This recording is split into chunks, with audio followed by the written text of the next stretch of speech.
In this lesson, we're going to solve one-step inequalities. So example 1, how do we solve addition and subtraction inequalities? To solve the addition and subtraction inequalities is going to be just like we had solved the equations. We're trying to isolate the variable. So I'm looking and I have x minus 7 is less than or equal to negative 3. To isolate the variable, we need to undo that minus 7 by adding a 7. We're doing the opposite. And we have x is less than or equal to, and then negative 3 plus 7 is 4. So now we need to graph the x is less than or equal to 4. So we're just going to place a 4 right here. And now less than or equal to, remember, because it's also equal to, it's going to be a solid dot, and then we're going to go to the left. So for our next one, we have 5.1 is greater than y minus 2.7. So we need to draw our line down, and we're isolating the variable. So we want to get that y all by itself. So to undo the minus 2.7, we're going to add a 2.7 to both sides.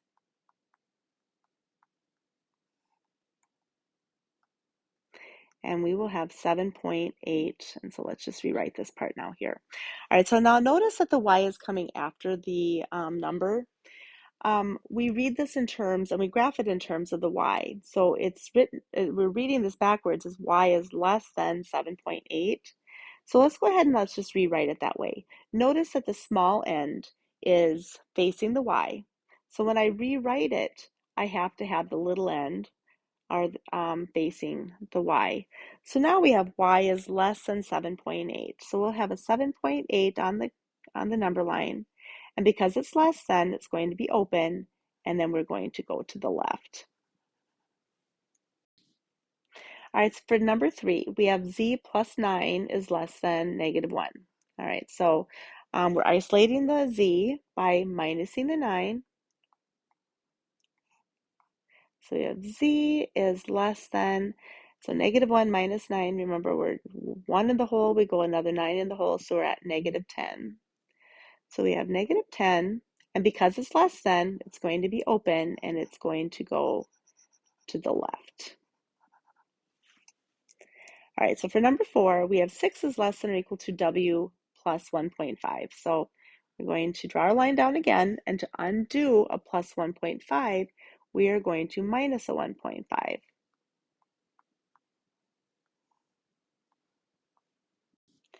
So we will end up with 4.5 is less than or equal to then w. And then remember, when we go and we graph this then, we have to do it in terms of the w. So if I read this backwards in terms of the w is greater than or equal to, notice that that right here, the big side is facing the w. So we're going to just rewrite it like this. 4.5 just makes it easier when you graph it. So we've got a 4.5, and it's greater than or equal to, so it's going to be solid. And then you're going to shade to the right. Example 2, how do I solve multiplication and division inequalities? So it's important to remember that when multiplying or dividing by a negative number, you must reverse the inequality symbol. And we a lot of times will call this like a flip. So let's talk about why we do this. So let's say that I had the number 5 and I had the number 10. What we know is that 5 is less than 10. But if I went and I multiplied both sides by a negative, let's just make it easy by multiplying by a negative 1. I'll take negative 1 times 5, and I'll end up with negative 5.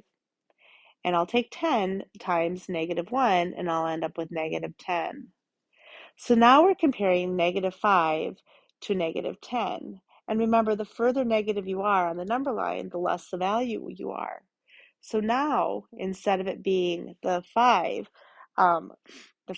negative 5 is greater than negative 10 because negative 10 is more negative.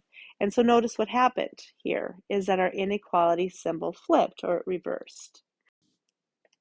All right, so solve the inequality and then graph your solution. So we have m divided by 4 is less than 3. And now solving these are just like solving the equations, except for when we multiply or divide by the negative number. So the 4 is dividing the m. So I'm going to undo the 4 by multiplying both sides by 4.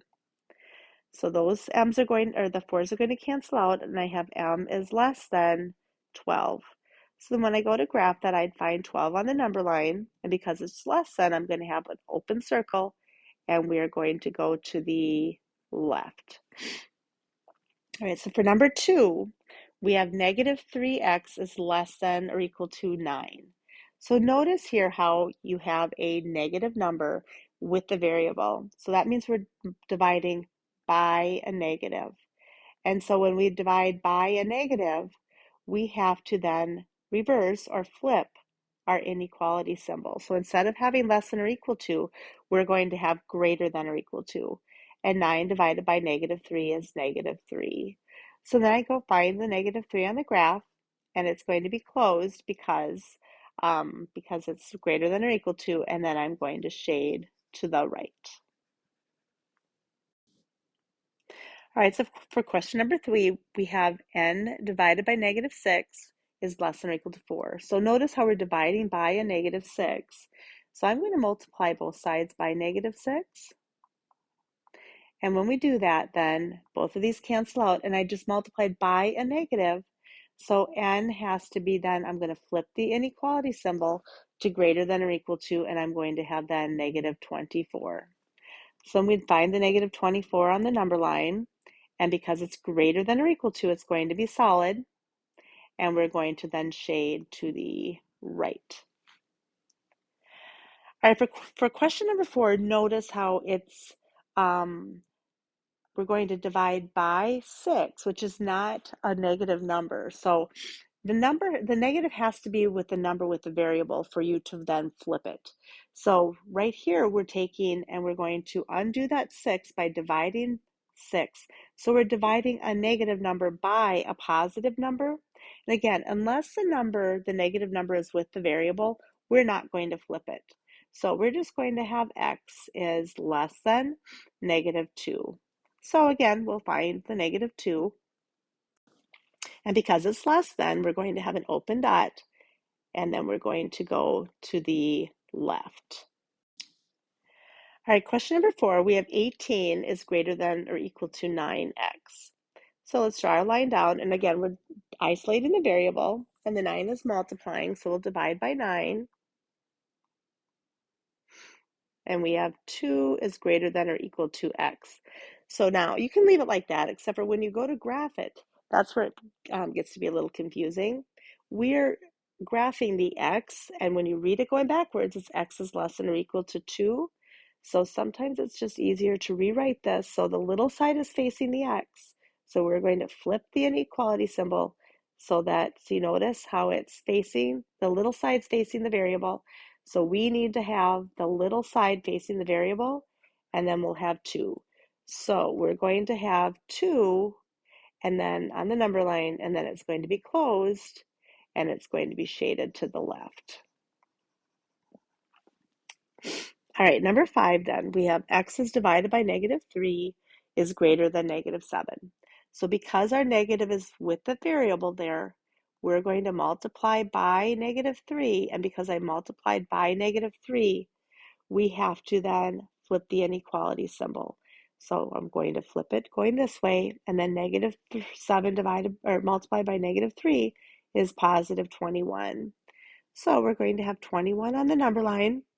It's going to be open because it's just less than, and we're going to then shade to the left. All right, how do I translate and solve real world inequalities? So we're just going to translate them, and just so that the video doesn't get to be too long, we're not going to solve them. For number 1, it says the difference of x and 6 is greater than 12. And we know that difference is the answer to a subtraction problem.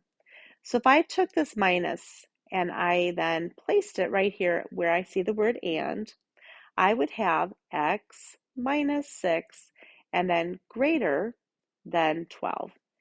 And so that's how we would write this inequality. For number 2, we have the product of x and negative 3 is, we have to take off this part right here. Let's delete that. So it should say at most 6.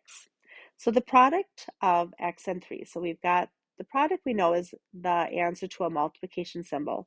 Now, when we write the product of a number and a variable, remember we write them right next to each other. So I'm just going to take my -3 and I'm going to place it right next to the x because that's how we represent it in algebra. And then at most 6. So we need to determine what the inequality symbol is going to look like. Well, at most you can have 6 pieces of candy. So you could have 6 pieces of candy. Could you have more than 6? Nope, at most you can have. So you could have then less than or equal to 6. So our inequality here then is -3x is less than or equal to 6. All right, so it says the sum of x and 4 is less than or equal to 9. So the sum, remember, is the answer to an addition problem. And so we're going to place that where we see the and x plus 4 is less than or equal to 9. All right, number 4, the quotient of x and 5 is at least 10. So remember that the quotient means the answer to a division problem. So we're going to place the division symbol where we see the word and then also remember that we represent division in algebra as a fraction. So x all over 5 means x divided by 5. Now we've got the word at least 10. So let's talk about that. So let's say you have to be 10 years old to ride on the ride. And so can you be 10? Yep, you have to be at least 10. Can you be less than 10? No, because the lowest age you can be is 10 years old. And so can you be greater than 10 or more than or older than 10? Yes. So we'll have the inequality symbol of greater than or equal to than 10. All right, number 5, it says you are in charge of purchasing helium balloons for a school carnival. You've been given $40 to buy the balloons. The balloons cost $1.60 each. Write and solve the inequality that gives the possible number of B balloons you can buy. All right, so we have $40. So I'm going to place my total right over here because then on the left is going to be the inequality. So you've been given you've been given the $40 and each of the balloons costs $1.60. And what we don't know is how much or how many of each of them we have. So now we have to determine which inequality symbol we're going to use. Remember, you could spend all of the $40.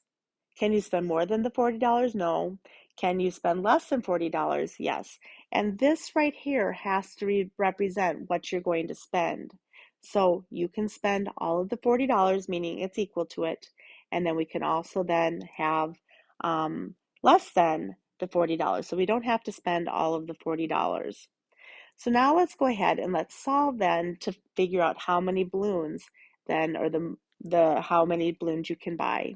So we're going to isolate the variable by dividing both sides by $1.60. And we get x is less than or equal to 25.